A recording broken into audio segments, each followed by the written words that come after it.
Midnight was never meant to be a time for moving, nor for children to be shaken awake and hurried into the darkness. But that is exactly what happened to Maria Alvarez and her 6 young children. The knock on the door came like a hammer against the quiet night, jolting Maria from the shallow sleep of a woman constantly worn down by worrying. Before she could gather her thoughts, her landlord, stern-faced and unmoved by her pleas, announced that she had until sunrise to vacate.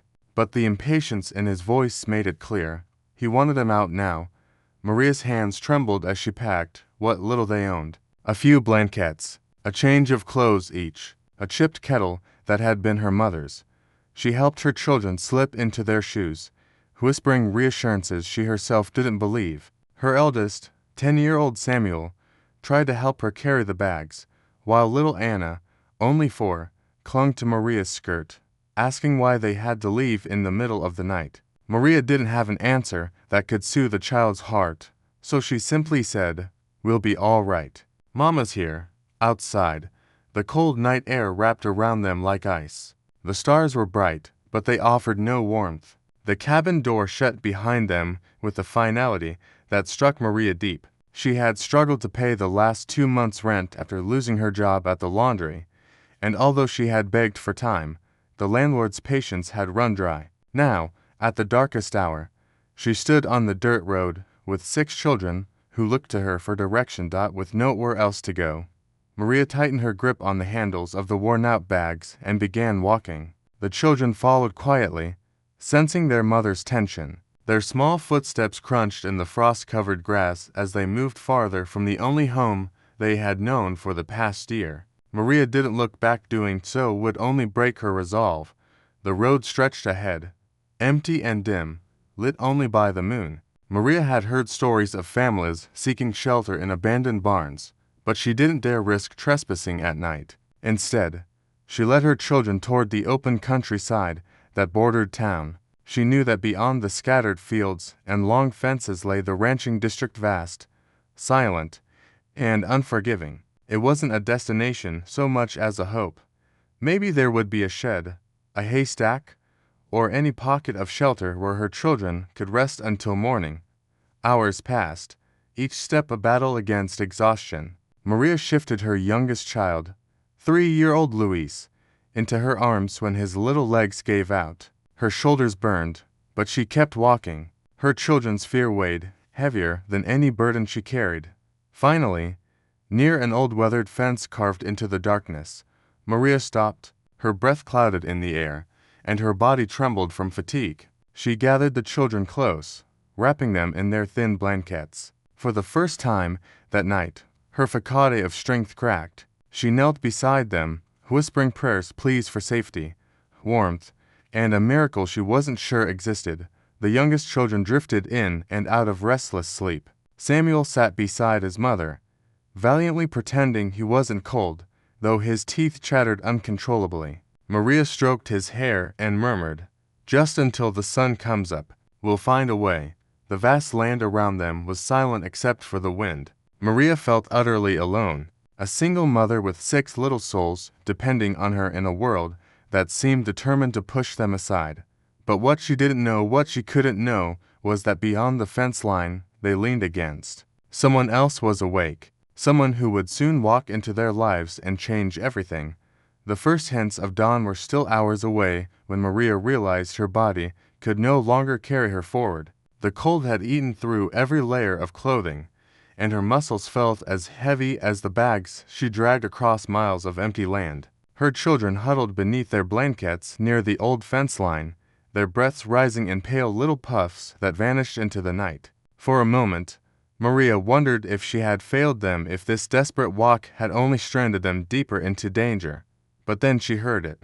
A soft, rhythmic sound carried through the stillness, the crunching of hooves on frosted ground.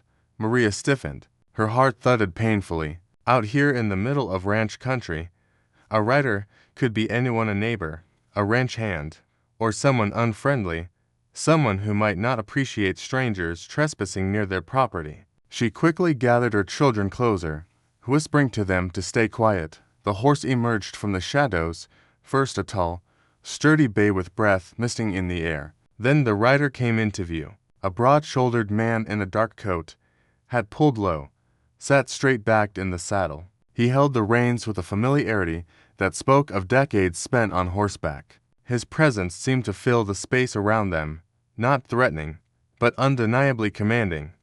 Maria rose to her feet with trembling legs. Her children clung to her skirt and sleeves, eyes wide. She forced herself to meet the stranger's gaze as he slowed his horse to a halt a few yards away. For a long moment, he said nothing. Maria could barely make out his expression in the dim light, but something about his quiet observation unsettled and comforted her at the same time. This was a man who didn't rush his words not out of disrespect, but because he seemed used to weighing everything carefully. The silence stretched until finally, with a voice roughened by disuse, he spoke. "You folks lost." His tone wasn't sharp, not suspicious, just plain, factual, as though he were asking about the weather. Maria opened her mouth, but shame rose like a tide in her throat. How could she explain that she had been evicted in the middle of the night, that she had nowhere to go with 6 children?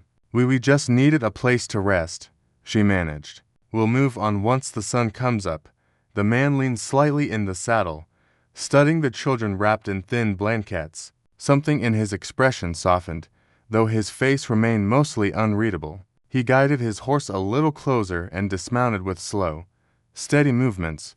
When he stepped forward, the children shrank back. Even Samuel, trying hard to be brave, looked ready to bolt.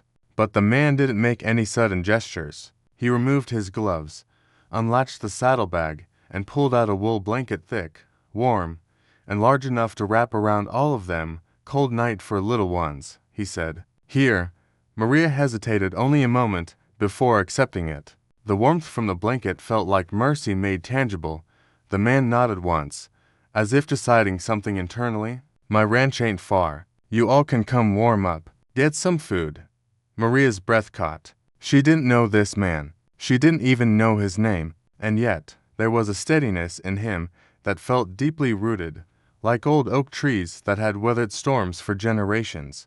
"I'm Elias Grant," he finally added. "Won't harm you, just offering help." The children glanced up at Maria with silent hope. Her heart swelled and ached all at once. And in that freezing, fragile hour before dawn, she realized that this silent rancher stranger, though he was, might be the lifeline she had prayed for. Elias Grant's ranch came into view, just as the first pale strands of dawn stretched across the horizon to Maria, exhausted and half-numb from the cold. The sight of the long wooden fences, the sprawling pasture, and the weather-worn barn felt almost unreal, like something out of a dream. She didn't dare believe her children, though tired, perked up at the sight. Whispering to each other about the horses they could see grazing in the distancias, walked ahead of them with purposeful strides, not saying much, but always glancing back to make sure the children kept up. There was a quiet protectiveness about him, as if the simple act of guiding them across his land had already given him a sense of responsibility. Ranch house was large but lonely, standing solidly against the cold morning air. Its wide porch, wooden beams, and smoke curling from the chimney made it look like a place built to withstand both storms and time. Maria held Louise a little tighter as she followed Elias up the steps. She had no idea what awaited them inside, but she felt a strange sense of safety, something she had not felt in a long time. Instead of leading them into the main house, Elias gestured toward a smaller building nearby. "Bunkhouse," he said simply, "used to be for ranch hands. Empty now. You can rest there." Maria nodded gratefully when he opened the door. Warmth rolled out to greet them. The interior wasn't luxurious, but it was clean, with sturdy wooden bunks, a small stove, and enough space for the children to move without tripping over one another. Compared to the freezing night they had just endured, it felt like a blessing. While Maria helped the children settle in, Elias stepped out without explanation. She wondered if he had changed his mind, if maybe providing a warm room was more than he intended. But minutes later, he returned with an armful of firewood and a basket covered with clove, knelt by the stove, and began stacking the wood. His movements, efficient and practiced, flames sparked to life, sending waves of warmth across the room. Maria watched as he then lifted the cloth from the basket, revealing fresh eggs, bread, and a jar of honey. "You can cook?" he asked. "Yes, Maria said quietly, "Good, you'll need food." She could have cried, but she steadied herself. "Thank you." Truly, Elias only gave a small nod, as if he didn't know how else to respond. He wasn't a man who lingered on praise as Maria prepared breakfast. The children's moods shifted dramatically. Anna and Luis giggled over the crackling fire, while Samuel inspected the bunks like a young man trying to ensure his family's safety. The simple smell of warm eggs and toasted bread softened the tension in their faces. Hunger gave way to comfort, and comfort gave way to something rare, relief. When the meal was ready, Elias returned. Though he remained near the doorway as if uncertain whether he should join them, the children urged him in. Offering him bites of their food with innocent generosity, he accepted a plate. Sitting on a wooden chair like a man unfamiliar with company, his silence wasn't cold, it was simply quiet, the kind of quiet forged from solitude between shy bites and grateful glances. Maria could sense something changing in Elias's eyes, was a flicker of something unexpected, perhaps recognition of how long it had been since laughter filled his ranch after breakfast. He walked outside and began fixing a broken hinge on the bunkhouse door, not for payment, not for thanks, simply because something needed mending, and he knew how to mend it. Maria watched him through the window, realizing that this man helped not with words, but with action, solid, dependable, wordless kindness. For the first time in months, Maria allowed herself to breathe, really breathe. The best here, on this lonely ranch, a stranger had given her family not just shelter but a moment to rest, a moment to hope, and perhaps the beginning of something life-changing. Life on Elias Grant's ranch quickly settled into a quiet rhythm, one that Maria and her children adapted to with surprising ease. Days began with the soft glow of sunrise touching the fields, the distant sound of cattle lowing, and the steady rhythm of chores being done. Elias would be up before dawn, feeding the horses, checking the fences, and moving through the ranch with the practiced ease of a man who had lived his whole life among the open plains. Maria watched him from a distance, at first always calm, always steady, and always alone. It didn't take long before she began to wonder why Elias was kind, generous, and dependable. But he carried a silence that felt deeper than shyness. It was the sort of silence shaped by loss, not solitude. The way he paused before answering a question, the way his eyes softened when he saw the children laughing, the way he sometimes stared out across the fields as if remembering a time that no longer existed, all of it pointed to something painful buried in his past. Maria didn't want to pry, but her heart couldn't help noticing. In crisp morning, she found him repairing a broken section of the fence near the barn. Samuel had followed her outside and began peppering Elias with questions about horses. Elias answered him patiently, though his voice remained quiet. When the boy ran off, Maria lingered. "He likes you," she said softly. Elias shrugged as though unsure what to do with that information. "Kids are lively," he replied, though the faint smile tugging at his lips betrayed his fondness. There was a pause, the kind that invited truth if one chose to share it. Maria didn't push, but Elias surprised her by speaking first. "I had a daughter once," he said, eyes fixed on the horizon. Maria felt her breath catch once. He nodded slowly. "Her name was Lily. Bright little thing. Laugh could fill a whole house." His voice softened in a way Maria hadn't heard before. She was only 2 when she got sick. Fever hit quick and hard. Maria's heart ached for him. She didn't interrupt. "Catherine, my wife, she did everything she could." He swallowed, the memory tightening his jaw. "We were miles from town, storm raging. That night roads closed, couldn't get help in time." The silence that followed was heavy, but not because it was empty, because it was full of everything he had lost. "She died in Catherine's arms," he finished. "And Catherine, she didn't last the winter." Maria clutched the fence rail, grounding herself as she took in his confession. Suddenly, Elias's loneliness made perfect sense. The ranch wasn't just a home, it was a place frozen in memory. Every fence post, every pasture, every dawn probably reminded him of the life he once had. "I'm so sorry," Maria said quietly, because there were no other words that could honor grief that deep. Elias nodded, accepting her sympathy without shying away from it. "Haven't had folks living here since," he admitted. "Didn't think I could, but when I saw you and your little ones near the fence line." He paused, struggling for words. It didn't feel right to ride away. Maria felt warmth bloom in her chest. Not romantic, not yet, but something tender and deeply respectful. Elias had helped them not out of obligation, but because some part of his broken heart recognized there's the more days passed. The more the ranch felt alive again, the children's laughter echoed across the fields, their tiny boots left prints beside Elias's heavy ones, their playful chatter filled the spaces where silence once reignited. Maria noticed the change in him. To his steps were lighter, his voice, though still quiet, had warmth in it sometimes. She even caught him smiling at something small, Anna chasing chickens, Louise feeding carrots to the horses, Samuel trying to learn how to rope, but not everyone in town felt at ease with the situation. Whispers began spreading at the general store and the feed mill.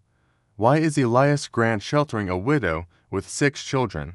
What business does he have taking them in? What is he hiding or hoping for? Maria didn't hear the rumors directly, but she sensed tension in Elias's shoulders whenever he returned from town. He didn't speak of it, but she suspected he feared judgment, not for himself, but for her still, for the first time in years. Both of them began to hope, not for love, not yet, but for healing, and in that small beginning, something new quietly took root. For a while, life on Elias Grant's ranch felt almost peaceful. Maria and the children had settled into a steady rhythm, helping with small chores, cooking meals, learning the layout of the ranch, and rediscovering the feeling of safety they had been denied for so long. Elias, though still quiet, had begun to fit into their days as naturally as the sunrise, but peace, Maria knew from bitter experience, never stayed unchallenged, and one cold afternoon, trouble came riding straight to the ranch's front gate. Maria was sweeping the bunkhouse porch while the children played nearby when she saw a familiar figure approaching, her former landlord. Mr. Halpern. Just the sight of him made her heart drop to her stomach. His tall, rigid posture and perpetual scowl were unmistakable. He dismounted his horse with a thud and stormed toward her, his boots kicking up dust with each heavy step. "So this is where you ran off to?" he barked, glancing around the property with disdain. "Living off someone else's kindness now, are you?" Maria froze, her hands tightened around the broom handle, but her voice remained soft. "We didn't run. You told us to leave. I told you to pay your rent. Halpern snapped. You owe me for weeks, and you can't hide out here." Before Maria could respond, Elias appeared from behind the barn, walking toward them with measured steps. His expression was calm, but there was a steeliness in his eyes that Maria hadn't seen before. "Is there a problem?" Elias asked, stopping beside her. Halpern's tone shifted, but only slightly. "This woman owes me money. She and her brats have no right staying here. They're my responsibility until the debt is paid." Elias's jaw tightened. "She's on my land as my guest, and you'll speak of her children with respect." Halpern sneered. "Guest? You planning to keep a whole family here permanently? Surely you know how the town's talking." The words hung in the air like poison, aimed to shame and divide. Elias didn't flinch. "Town gossip has no place on my ranch. Take it somewhere else." Halpern stepped closer, puffing out his chest. "I'll take her to court if I have to. She can't just walk away from debt." Maria opened her mouth to speak, but Elias placed a steady hand on her shoulder, a small gesture, but one that grounded her completely. "You'll leave," Elias said quietly, "before you say something you regret for a second." Maria feared Halpern would push further, but he seemed to recognize the uncheckable resolve in Elias's voice. With a last glare, he mounted his horse and rode off, shouting over his shoulder, "This isn't over." The dust settled slowly, but the tension remained. Maria suddenly felt as though the roof over her head, the warmth she had begun trusting, could be taken from her at any moment. She looked up at Elias, fear and gratitude blending in her eyes. "I'm sorry," she whispered. "I didn't want to bring trouble here." Elias shook his head. "You didn't bring trouble. He brought arrogance. There's a difference." But fate wasn't finished testing them that very evening. Dark clouds gathered on the horizon. A storm rolled in fast, violent winds, pounding rain, and lightning that split the sky. The cattle grew restless, and one section of the pasture fencing threatened to give way without hesitation. Elias grabbed his coat and ran into the storm. Maria knew he needed help, but the children were terrified by the thunder. She stayed with them until Samuel urged her, "Mama, go. We'll be okay." She raced outside just in time to see Elias struggling to secure a loose fence post. As the storm battered him, a fallen branch struck his shoulder, knocking him into the mud. Maria rushed to his side, shouting over the roar of the storm Elias. He tried to stand, but pain rippled through him. Maria, soaked and shivering, helped him limp back toward the house while Samuel and the older children worked together to keep the animals calm. By the time morning arrived, the storm had passed, but Elias could barely move. His injury was worse than he admitted. So Maria and her 6 children stepped up. They fed the livestock, they gathered firewood, they cleaned the barn, they cooked meals, they kept the ranch alive, proving with every hour of effort that they were not a burden, they were a family in spirit, if not yet in name. As Elias watched them through the haze of pain, something inside him shifted. This wasn't just a family needing rescue anymore. This was a family worth fighting. Fourth storm had passed, leaving behind a ranch that bore the marks of chaos, but also the quiet testament of survival. Elias Grant sat in the main house, bandaged and bruised, his shoulders still throbbing from the branch that had struck him during the tempest. Normally a man of reserve and solitude, he found himself watching Maria and her 6 children move through the ranch with remarkable coordination and determination. They had stepped into roles he hadn't realized needed filling. Their hands had soothed the livestock, fixed broken fences, prepared meals, and even coaxed the frightened animals back into calm after the storm. It was in those moments, observing their resilience and love for each other, that Elias's heart began to thaw in ways it hadn't in years. His daughter and wife had been lost to a winter storm, and he had since buried himself in work, isolating himself to avoid pain. Yet here, in front of him, was a family not bound by blood but by courage, loyalty, and shared hardship. Their presence reminded him of what life could be, of laughter, safety, and hope. Maria approached him cautiously, sensing that he was more reflective than usual. She had helped him through the storm's aftermath, but she understood he wasn't quick to express gratitude. "You saved us," she said softly, "just by letting us stay." And the children, her voice faltered, overwhelmed with emotion. They feel safe because of you." Elias shook his head, a faint smile tugging at his lips. "You all saved me too," he admitted, his voice quiet but sincere. "I didn't know I needed it until now. Haven't had laughter in this house for years. Haven't had life." The children, curious and drawn by their mother's tone, peeked in from the doorway. Anna clutched Luce's hand. Samuel straightened in anticipation, while the younger ones hovered near Maria. Elias's gaze softened as the children looked at him with a mix of awe, hope, and trust. A trust that he hadn't allowed anyone to place in him for years. In that moment, he made a decision that would forever alter the course of their lives. He offered Maria not just temporary shelter, but a permanent place on his ranch. Not just a roof over their heads, but a home where they could grow, laugh, and thrive without fear. He offered her work, managing the household and coordinating with ranch operations, providing both her independence and security.